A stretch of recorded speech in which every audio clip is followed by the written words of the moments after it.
Amán quería exterminar a todos los judíos de Persia. Persia hoy se llama Irán. Esto ya sucedió antes, y la Biblia lo registró todo. Pero hay un detalle que casi nadie nota en esta historia. El decreto de muerte ya estaba firmado. Nadie podía revocarlo, ni siquiera el propio rey. Y fue una mujer quien encontró la única salida posible. Una huérfana, que ocultaba quién realmente era, que arriesgó su propia vida en una decisión que tenía que tomarse en silencio, porque si fallaba, moría. Y si se quedaba callada, todo su pueblo moría. ¿Quién sabe si no fue para un momento como este que ella llegó a donde llegó? Esta es la historia de Esther. Y cuando entiendas lo que sucedió en ese palacio hace más de 2000 años, entenderás lo que está pasando con Israel hoy. Porque esta historia no terminó, se está repitiendo. Para entender a Esther necesitamos entender el mundo en el que vivía. Y ese mundo era brutal. Los judíos no estaban en Israel, estaban dispersos por el imperio persa, el mayor imperio que el mundo había visto hasta entonces. Un imperio que iba desde la India hasta Etiopía, que controlaba más de 127 provincias, que tenía poder de vida y muerte sobre todos los pueblos que dominaba. Y los judíos eran un pueblo conquistado dentro de ese imperio, sin tierra propia, sin rey, sin templo, viviendo bajo las reglas de un pueblo extranjero, intentando sobrevivir sin perder quienes eran. Fue en ese contexto que creció una joven llamada Hadasa. Probablemente no conoces ese nombre, porque la historia la registró con otro, Esther. Era huérfana, perdió a su padre y a su madre siendo muy joven, y fue criada por su primo Mardoqueo como si fuera su propia hija.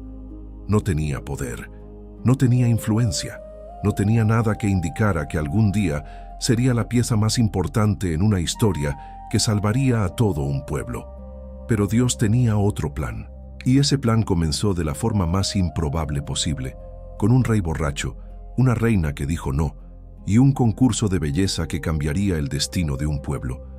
Guarda ese pensamiento, porque lo que viene ahora es donde todo empieza a encajar. El rey Asuero estaba en el apogeo de su poder. Había hecho una fiesta que duró 180 días, 180 días de banquetes, vino y ostentación para mostrarle al mundo cuán poderoso era. Y en el último día de esa fiesta, borracho y lleno de sí mismo, mandó llamar a su reina. Quería exhibirla, quería que todos vieran su belleza como si fuera otra joya de su colección. La reina Vasti se negó. En una época en que las mujeres no tenían voz, en una cultura donde la palabra del rey era ley absoluta, ella dijo no, y ese no le costó todo. Vasti fue destituida, desterrada, borrada, y el rey, con el trono vacío a su lado, necesitaba una nueva reina. La solución fue simple y cruel al mismo tiempo: reunir a las mujeres más hermosas del imperio y elegir una. Así fue como Esther entró al palacio, no por elección, no por ambición, sino porque la providencia estaba moviendo piezas en un tablero que ella todavía no podía ver. Dentro del palacio Esther conquistó a todos. Tenía algo diferente, una gracia, una presencia que llamaba la atención sin que ella tuviera que esforzarse, y el rey la eligió. La huérfana judía se convirtió en reina del mayor imperio del mundo. Pero Mardoqueo le había dado un consejo que ella guardó en lo más profundo de su corazón: no reveles que eres judía. Y ella obedeció. Durante años vivió en el palacio ocultando quién realmente era, reina por fuera, judía por dentro, cargando una identidad que podía costarle la vida si era descubierta. Todavía no sabía por qué necesitaba guardar ese secreto, pero estaba a punto de descubrirlo, porque mientras ella vivía en el palacio, un hombre estaba ascendiendo al poder, un hombre cuyo nombre necesitas conocer para entender lo que está pasando en el mundo hoy. Su nombre era Amán. Amán no era cualquier hombre, era amalecita. Y si conoces la Biblia sabes que esa palabra carga un peso enorme. Los amalecitas eran enemigos históricos de Israel, un pueblo que atacó a los israelitas por la espalda cuando salían de Egipto. Débiles, cansados, sin condición de defenderse. Dios había dicho que jamás olvidaría lo que Amalek hizo, Y aquí estaba Amán, descendiente directo de ese pueblo, ascendiendo al poder en el mayor imperio del mundo. El rey Asuero lo exaltó por encima de todos los príncipes, le dio una autoridad que nadie más tenía, y ordenó que todos se postraran ante él cuando pasara. Todos obedecieron, excepto uno. Mardoqueo, el primo de Esther, se negó a inclinarse ante Amán, no por terquedad, no por orgullo, sino porque para un judío fiel, postrarse ante un hombre de esa forma era una violación de su fe. Y eso encendió en Amán un odio que fue mucho más allá de Mardoqueo. Amán no quería matar solo a Mardoqueo, quería destruir a todo el pueblo judío, a todos, a cada hombre, cada mujer, cada niño en cada provincia del imperio persa. Y fue al rey con una historia cuidadosamente construida. Dijo que había un pueblo disperso por el imperio que no seguía las leyes del rey, que era diferente, que era peligroso. No mencionó el nombre, no dijo que eran los judíos, simplemente convenció al rey de que debían ser eliminados, y el rey, sin cuestionarlo, firmó el decreto, un decreto que ordenaba matar a todos los judíos en un solo día, el 13º día del mes de Adar. La fecha fue elegida por sorteo. En persa, ese sorteo se llamaba Pur, y de ahí viene el nombre de la fiesta que los judíos celebran hasta hoy, Purim, el día en que casi fueron exterminados, el día en que Dios movió lo imposible a través de una mujer que todavía no sabía lo que estaba a punto de hacer. Porque cuando Mardoqueo supo del decreto, fue hasta las puertas del palacio cubierto de cenizas y vestido de luto, y le envió un mensaje a Esther, un mensaje que lo cambiaría todo. Dentro de poco entenderás lo que él dijo y por qué esas palabras todavía resuenan hoy, en cada amenaza que enfrenta Israel, en cada intento de borrar a este pueblo de la historia. El mensaje llegó hasta Esther dentro del palacio. Mardoqueo le contó todo, el decreto, la fecha marcada, el plan de Amán para exterminar a cada judío del imperio, y entonces dijo lo que tenía que decirse. Esther tenía que ir ante el rey y pedir misericordia para su pueblo. Esther guardó silencio ante aquello, porque lo que Mardoqueo le pedía era técnicamente imposible. Existía una ley en el imperio persa que nadie podía quebrantar, ni la reina, ni el hijo del rey, nadie. Cualquier persona que entrara en la presencia del rey sin ser convocada sería ejecutada en el acto. La única excepción era si el rey extendía su cetro de oro en señal de clemencia, y el rey no había llamado a Esther en 30 días. 30 días de silencio. Ella no sabía si él todavía la quería, no sabía qué encontraría al otro lado de esa puerta, y se lo dijo a Mardoqueo. Mardoqueo escuchó y respondió con palabras que quedaron grabadas para siempre. No pienses que escaparás solo porque estás en el palacio. Si te quedas en silencio ahora, la liberación vendrá de otro lugar, pero tú y la casa de tu padre pereceréis. Y entonces dijo la frase más poderosa de todo el libro. ¿Quién sabe si no fue para un momento como este que llegaste al reino? Detente aquí un momento. Piensa en lo que eso significa. Toda la vida de Esther, la pérdida de sus padres, la crianza con Mardoqueo, la entrada al palacio, los años ocultando su identidad, todo aquello tenía un propósito que ella no podía ver mientras lo estaba viviendo. Dios no estaba ausente, estaba posicionando, y ahora era el momento. Esther recibió esas palabras. Guardó silencio por un momento que la Biblia no describe, pero que cualquier persona puede imaginar, y entonces respondió: Ve, reúne a todos los judíos que están en Susa, ayunad por mí. No comáis ni bebáis durante 3 días, ni de noche ni de día. Yo y mis doncellas también ayunaremos, y después de eso iré ante el rey, aunque sea contrario a la ley, y si perezco, que perezca. 4 palabras que definen todo sobre el coraje. Si perezco, que perezca. No tenía garantía. No tenía promesa de que el rey fuera a extender el cetro. No tenía certeza de que fuera a sobrevivir. Solo tenía la convicción de que había llegado hasta allí por una razón, y que esa razón se estaba revelando ahora. En la próxima parte, entenderás lo que pasó cuando cruzó esa puerta, y por qué la estrategia que usó en los días siguientes es considerada una de las jugadas más inteligentes de toda la Biblia. 3 días de ayuno, 3 días sin comer, sin beber, solo oración y silencio. No era debilidad, era preparación. Esther sabía que lo que estaba a punto de hacer no dependía de su belleza, no dependía de su inteligencia, no dependía de ninguna habilidad humana, dependía de algo mucho mayor. Al tercer día se levantó, se vistió con sus ropas reales, se puso su corona, se presentó como reina. Por fuera era la imagen del poder y la elegancia. Por dentro era una mujer que había decidido morir si era necesario. Caminó hasta el patio interior del palacio. Cada paso en ese corredor era un paso hacia lo desconocido. El rey estaba sentado en su trono, al otro lado de la sala. Ella entró, y el rey levantó los ojos.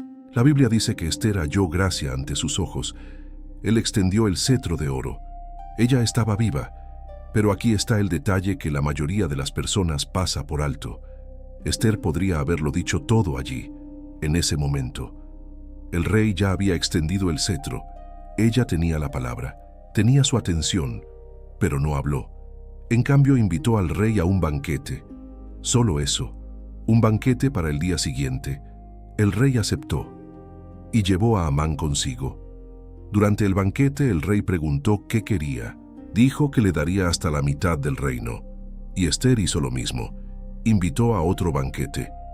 Al día siguiente, ¿por qué esperó? ¿Por qué no habló en ese momento? Porque sabía que el momento correcto vale más que la oportunidad correcta. Estaba esperando el momento en que el corazón del rey estuviera completamente abierto, en que Amán estuviera completamente expuesto, en que la revelación tuviera el máximo impacto posible, y mientras eso sucedía, Dios estaba moviendo piezas entre bastidores. Esa noche el rey no pudo dormir. Mandó traer los registros del reino para que se los leyeran, y fue exactamente en la parte donde Mardoqueo había descubierto y denunciado una conspiración contra el rey años antes. El rey preguntó, ¿qué se había hecho para honrar a Mardoqueo por eso? Nada, dijeron. Y al día siguiente, Amán llegó temprano al palacio para pedirle al rey permiso de ahorcar a Mardoqueo en una horca que él mismo había mandado construir. Pero antes de que pudiera hablar, el rey le preguntó a Amán qué debería hacerse para honrar a un hombre al que el rey quiere rendir homenaje. Amán pensó que el rey estaba hablando de él y describió el homenaje más grandioso que pudo imaginar. El rey dijo, perfecto, ve y haz exactamente eso con Mardoqueo el judío.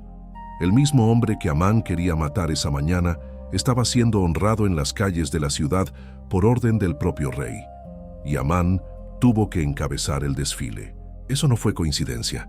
Fue la mano invisible que el libro de Esther nunca menciona, pero que está presente en cada detalle de esta historia.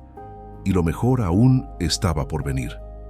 Porque esa noche, en el segundo banquete, Esther finalmente habló. Llegó el segundo banquete.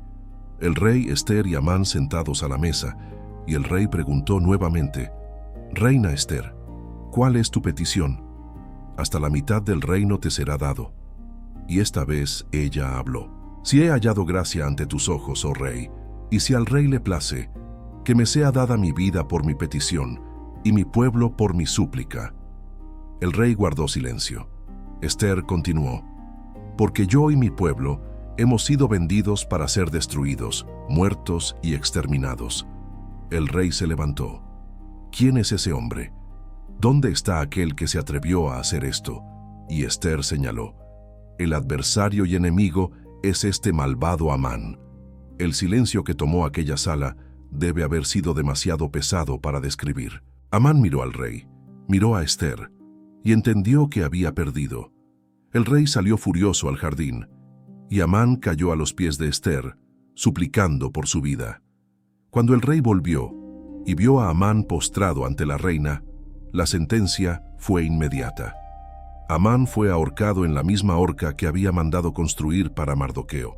La ironía de la providencia divina no podía ser más clara, pero aquí está el detalle que casi nadie nota, y es aquí donde la historia se vuelve aún más poderosa. Con la muerte de Amán, el problema todavía no estaba resuelto. El decreto seguía en vigor. En todo el imperio persa estaba escrito que los judíos serían muertos el 13º día del mes de Adar, y las leyes de los persas no podían ser revocadas, ni por el propio rey. Era una trampa perfecta. El villano estaba muerto, pero la sentencia de muerte seguía viva. Esther volvió ante el rey, esta vez no con miedo, no ocultando quién era, como reina, como judía, como mujer que había decidido que si tenía que perecer, perecería. Y pidió una solución imposible para un problema imposible. El rey no podía revocar el decreto, pero podía hacer otro. Un decreto que autorizaba a los judíos a reunirse y defenderse de cualquier pueblo o provincia que intentara atacarlos. El pueblo que había sido condenado a muerte recibió permiso de luchar por su propia vida, y en el día marcado para el exterminio, los judíos se unieron y vencieron a sus enemigos. El día que fue elegido por sorteo para ser el día de la muerte, se convirtió en el día de la victoria, Purim, una fiesta que los judíos celebran hasta hoy, en memoria de que Dios interviene, en memoria de que lo que parece el final a veces es solo el comienzo del giro. Pero guarda ese pensamiento un momento más, porque lo que esta historia tiene que ver con lo que está pasando hoy te va a sorprender. Amán era amalecita. Persia hoy se llama Irán. Esas dos informaciones juntas no son coincidencia histórica. Son el hilo que conecta lo que sucedió hace más de 2000 años con lo que estás viendo en los titulares hoy. El Irán moderno es el mismo territorio donde vivió Amán, donde fue firmado el decreto de exterminio de los judíos, donde un hombre movido por un odio irracional convenció al poder más alto de la época de que los judíos necesitaban desaparecer. Y el Irán de hoy financia grupos cuyo objetivo declarado es la destrucción de Israel. Eso no comenzó en 2023, no comenzó en 1948, comenzó mucho antes, y la Biblia lo registró. Pero hay algo aún más profundo en esta historia que necesita decirse. El libro de Esther es el único libro de la Biblia que no menciona el nombre de Dios ni una sola vez, ni una vez, y aún así es el libro que más muestra a Dios actuando entre bastidores de la historia, en el sueño del rey que fue perturbado en la noche correcta, en la página de los registros que fue abierta en el capítulo correcto, en el coraje de una mujer que apareció ante el rey en el momento correcto. Nada de eso fue coincidencia, fue providencia. Y eso es exactamente lo que la historia de Israel nos enseña hasta hoy. Que hay momentos en que Dios parece estar en silencio, en que el decreto ya fue firmado, en que el enemigo ya está celebrando. Y es exactamente en esos momentos que Él está más activo que nunca, porque el pueblo judío ya ha sido condenado al exterminio más de una vez en la historia, por los persas, por los griegos, por los romanos, por los nazis, y sigue aquí. Cada intento de borrar a Israel de la historia produjo el efecto contrario. No porque Israel sea perfecto, no porque los judíos sean mejores que otros pueblos, sino porque hay una promesa que fue hecha a Abraham hace miles de años, y esa promesa nunca fue revocada.